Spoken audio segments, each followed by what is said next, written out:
so I'm going to tag Fight and Read Like a Girl.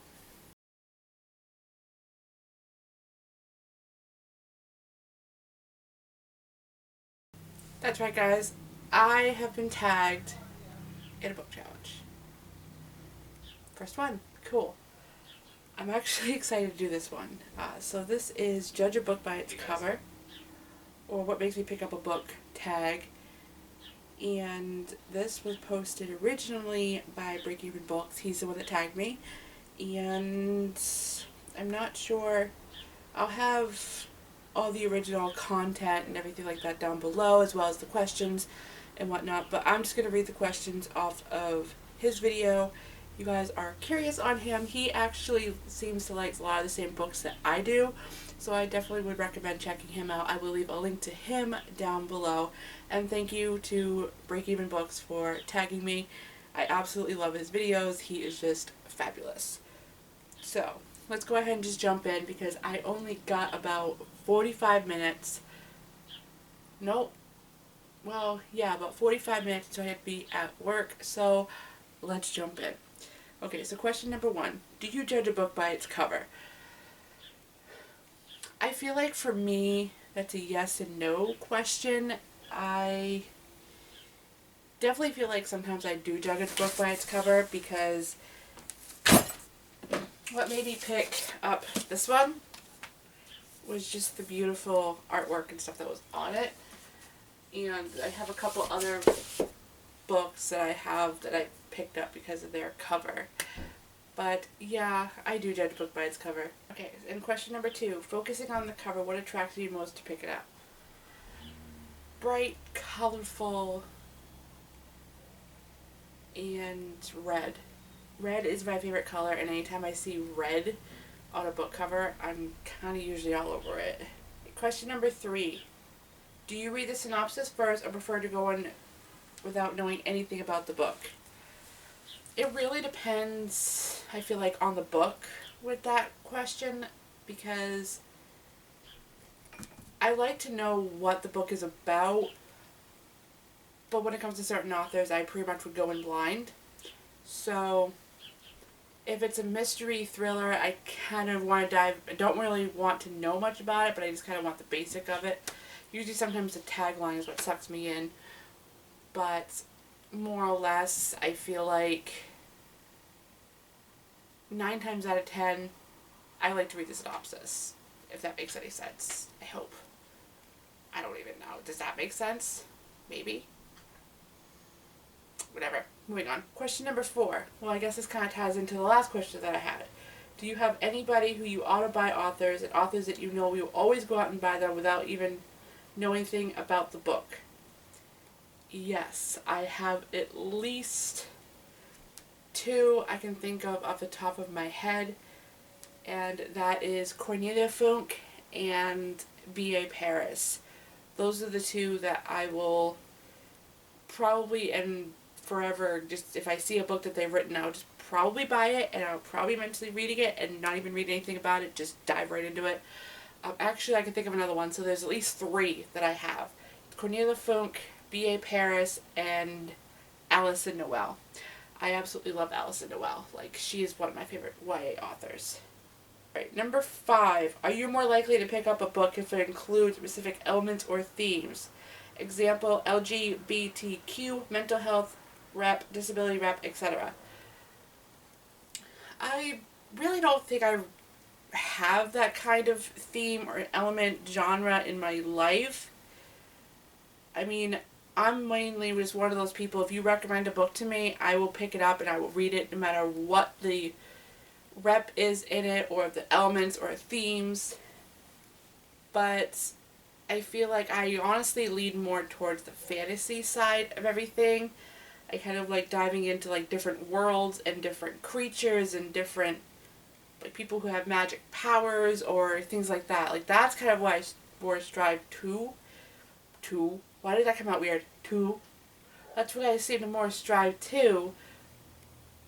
But I read just about anything, so I don't really think that actually portrays to me. But I guess if I had to pick one, I would probably say like girl empowerment. So more or less just kind of like Girl's Guide to, what is the name of that book? I don't have it out here.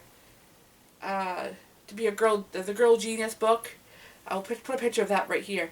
So the Girl Genius book and kind of like girl power or, you know, girl boss type stuff. I think that's kind of maybe what I'm more lean to. No, I'm not a feminist or a whatever you want to call it, but I believe everybody is created equal, but more or less, I think power for girls. I don't know. I don't know where I'm going with that. I hope you guys understand where I'm going with that because I have no idea where I'm going with that.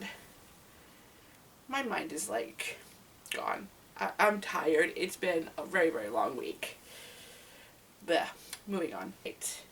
Question number 6. Do you ever read a book that is generally negative reviews just to form your own opinion of it? I have. And I actually have a couple of books on my list, or my TBR list right now, that have bad reviews, but I want to read just to form my own opinion about it. Yes, I do. That's basically what I can tell you. Yes, I've done that before, and some of the ones that I've actually found that have really bad reviews, I've actually enjoyed quite a lot. So, there's that. Number 7. Do you ever buy a book just because another booktuber, book blobber, I love it. Okay, let's try that again. Do you ever buy a book just because another booktuber or book blogger has reviewed it or talked about it a lot? Yes. Yes, I have. And I actually have a whole other video coming for that. And I am very, very excited to do that video. So, you guys might want to stay tuned for that. That's not getting done today, though. But definitely stay tuned for that video because you guys made me buy it. Question number 8, which is the last question. Is there anyone whose book recommendations you will always generally trust? Well, first off, the one person that tagged me in this, that is Breakeven Books. If you haven't checked him out yet, you really should. His information will be down below. And the other one that I would always trust is actually Haley in Bookland.